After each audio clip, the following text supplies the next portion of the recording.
આપણે જેની આતુરતાથી રાહ જોઈને બેઠા છીએ એવા યુવા દોલોની ધડકન એવા આપણા સિંહ જેવી ગર્જના જે કરે છે એવા આપણા ઉમેદવાર ભાઈ શ્રી ગોપાલભાઈ ઇટાલિયાને વિનંતી કરીએ કે આવો સાહેબ અને અમારા ખેડૂતોને આપનો વાણીનો લાભ આપો. ગોપાલભાઈ ઇટાલિયા. ભારત માતા કી. મજામાં બધા?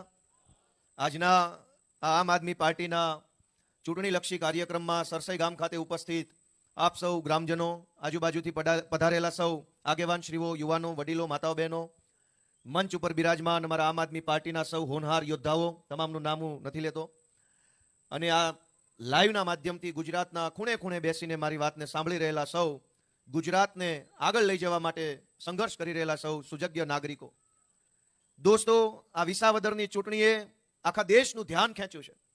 રાષ્ટ્રીય મીડિયામાં, ગુજરાતના તમામ મીડિયામાં, ગુજરાતના ગામડે ગામડે, ચોરે, દુકાને, ફેસબુકમાં, યુટ્યુબમાં, તમામ જગ્યાએ વિસાવદર વિધાનસભાની ચૂંટણીની ચર્ચાઓ થઈ રહી છે. એના પાયાની અંદર તમારા બધાની મહેનત છે દોસ્તો, તમારા કારણે ચર્ચા થઈ રહી છે.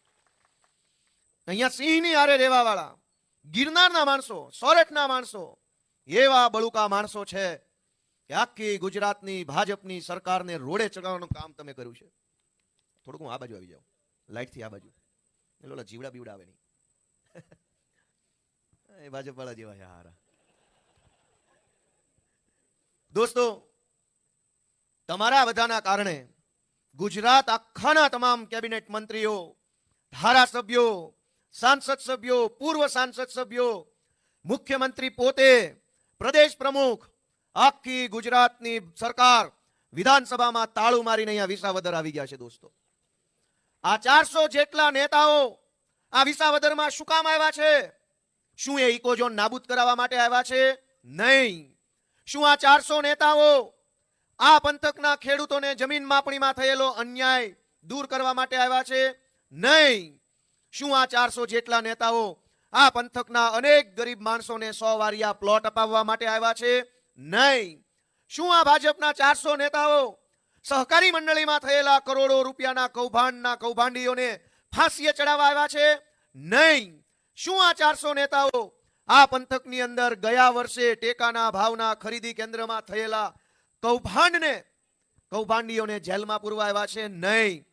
દોસ્તો, આખા ગુજરાતના ભાજપના નેતાઓ વિસાવદરની બજારમાં ફરે છે, ભેસાણમાં ફરે છે, જુનાગઢ ગ્રામ્ય પંથકમાં, દૂર દૂર સુધી છેવાડાના ગામ, જે ગામમાં તલાટી મંત્રી નથી આવતા એ ગામમાં કેબિનેટ મંત્રીઓ આંટા મારી રહ્યા. દોસ્તો, પણ શું કામ?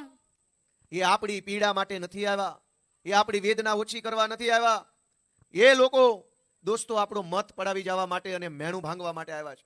18 વર્ષના વાણા વાઈ ગયા વિસાવદરની બળુકી જનતા છે, એ ભાજપને મચક નથી આપતી, એટલે આખું ધાડું અહીંયા ઉતાર્યું છે.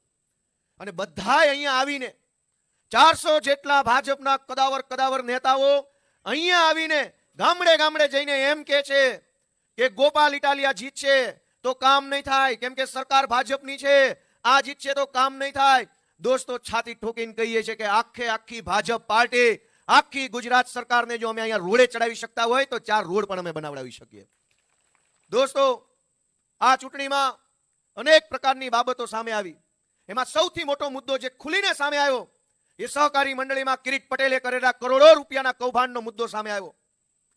અને કિરીટ પટેલ પોતે સહકારી મંડળીમાં કરેલા કરોડો રૂપિયાના કૌભાંડનો ખુલાસો આપી શકે એમ નથી, એટલે એણે જયેશભાઈ રાદડિયાને આગળ ધર્યા છે.